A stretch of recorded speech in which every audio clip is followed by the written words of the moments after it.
Is anybody else just a little bit embarrassed that we literally let the SARS-CoV-2 virus adapt to humans better than we adapted to it? We're a species that prides itself on superior executive function. We were really outsmarted by a single-stranded positive sense RNA virus that doesn't actually think. What do you mean? I'm sure a lot of you are probably wondering what the hell I'm talking about. I know I've talked to you all multiple times about how it is our immune system that generates symptoms early in an infection. So if one would experience mild symptoms, that could mean one of two things. One, that it's really not that big of a threat and the immune system's handling it quite easily. Or number two, of great importance, and usually not considered at all, is that our immune system hasn't become involved. Now, there are two reasons why the immune system wouldn't involve itself. Number one is that it can't, might be significantly suppressed and isn't able to mount a response. Trying to make something from nothing here. Of course, the other reason is that the pathogen, or the thing that would usually elicit an immune response, is really good at hiding from the immune system, or it's really good at suppressing the immune system initially, like in a sense found a way to disconnect all of the alarm bells so it could do more damage. So for example, if we were to inhale a pathogen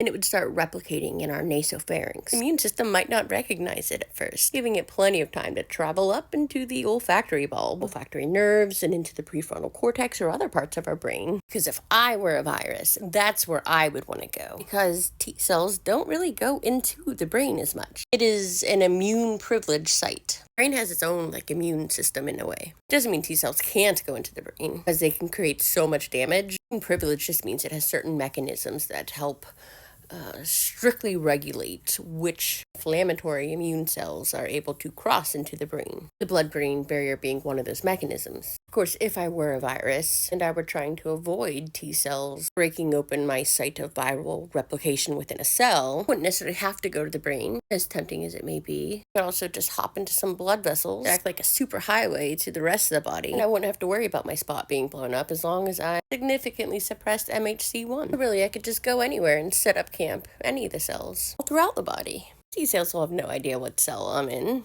They'll only have a basic idea of the location, because they'll see all the new viruses I'm generating inside the cell, shipping out of the cell within the general vicinity. The antibodies, though, could be a little bit more problematic. Could, of course, just use soluble ACE2 to bind to all of my spike proteins within an area of the body and shuttle myself to a different part of the body where there's less immune surveillance. Let that soluble ACE2 disintegrate.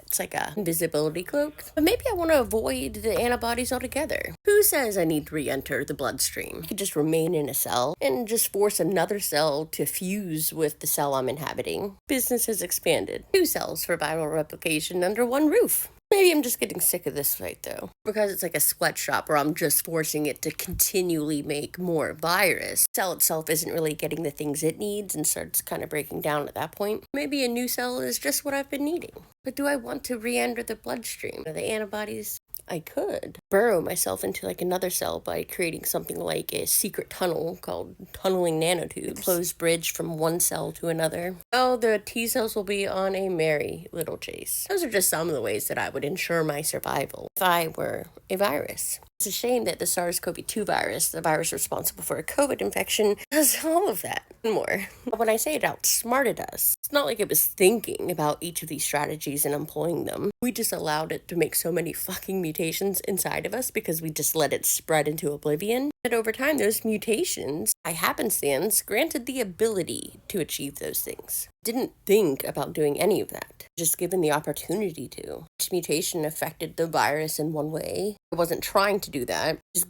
gained a capability. Like one day gaining superpowers. You weren't trying to do it, you just pointed and electricity zapped out of your finger. It's like, oh, I can use this to my advantage. So when I say it's embarrassing how much it outsmarted us, because it didn't even have to think about it. It just gave it every single opportunity to do so. Mainly because we don't give a fuck about disabled and chronically ill people. And seeing a smiling face and having brunch is just too important to us. You know what the kicker is? Considerable evidence that infection can cause dental decay and tooth loss. Imagine that will cause significantly less smiling. There's always dentures and implants, though. It's also unfortunate that it can significantly alter your sense of taste and smell, the brain damage, as well as cause a whole host of GI issues. On top of the new development of various allergies, like food allergies, many people experience after they have had their acute, mild bout of COVID.